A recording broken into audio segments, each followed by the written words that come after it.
guys, I just wanted to do a garden update. I haven't done one in a while, and this is the first time I've had to do one that actually starts outside of the garden here.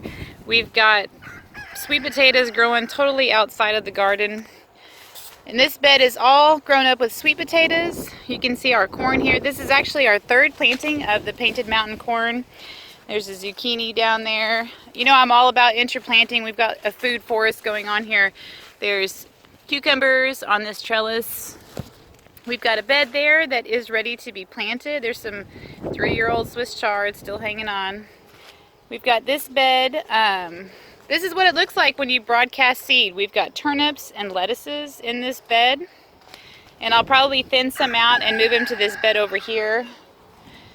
We've got another bed of corn here. More sweet potatoes. I just can't seem to get rid of these things. Also some bush beans. We've got sweet potatoes, corn and Swiss chard and zucchini over here. We've got these, this is one eggplant plant. This thing is out of control, ridiculous. This is the Rosita kind, I love it. You can see how prolific it is. I picked an eggplant off of here the other day that was like a football. I have to climb in here to get these. We've got some more corn. We've got volunteer basil.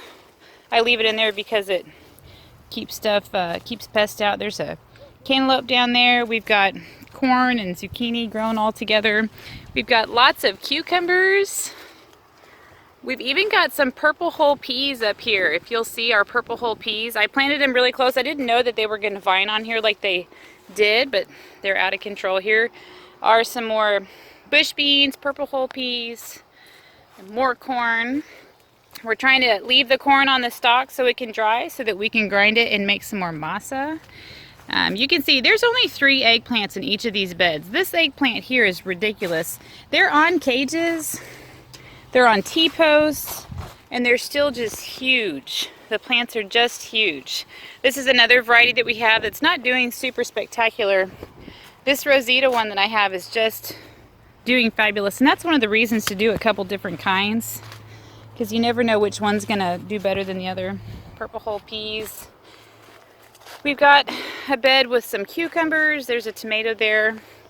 Another Rosita eggplant that's just out of control. It's taller than I am. Here's another shot of our corn. We've got some okra here. We've got one okra that's probably at least 10 feet tall there.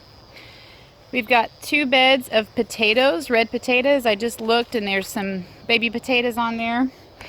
Then we've got this hot mess here, okay? This is my son's bed, and he planted carrots in this bed, and I told him before he did it to be sure and weed it real good, because we had a batch of cold compost that we used that was full of grass seed. It was a cold bed compost. I hadn't used it for years, and I decided this year I was going to use it. So we just sifted it and used it, and boy, what a mistake. I've been paying for it ever since. You really have to turn your beds. But the thing about once you've sown your seeds, it's kind of like that story in the Bible where you just have to let the good seed and the bad seed grow together. Because all these carrots here, if we were to go and try to pull these weeds up, we're going to pull the carrots up as well. So we're just going to have to let the weeds grow. And that's going to be a lesson for him. These are all of our peppers here. And there's only about 4 plants per bed, 4 or 5 plants in each of these beds, and they're just really putting on right now. This is our bed with our beets. There's kale down the middle here. And then this is just our very out of control sweet potatoes. We've got sweet potatoes, okra buried in sweet potatoes, more sweet potatoes, all the way out into the yard, sweet potatoes. And this is why we have 3-foot wide rows, because when this stuff starts growing, you can't even see where to walk. My kids lost a baseball in here the other day and we never found it. And then we've got some beds here that have been started with all of our winter stuff. We've got a volunteer zinnia here that I'm leaving because it's pretty. But we did just come out here and broadcast seed a lot of our coal crop seeds. And they'll come up, and as they come up, I might thin them out. Here are some transplants that we started. These guys I actually covered. There's some more basil in here because I got basil coming up everywhere. We've got a cucumber. We have a tomato. This tomato in this pot has never been watered other than the rain. I've never once watered it. And it's still growing. Kohlrabi, and then some different cole crops, some cabbages there. So that's it, guys. Growing like crazy here. You can see my corn stalks from our second corn planting. Once I harvested the corn, the sweet potatoes were so high I never bothered pulling out the corn stalks. So in a couple more weeks, we're going to come through here and start cleaning things up and harvesting sweet potatoes. So I hope you guys enjoyed a garden update, and fall is one of the best times of the year to get out and garden. So I just encourage you to just get started.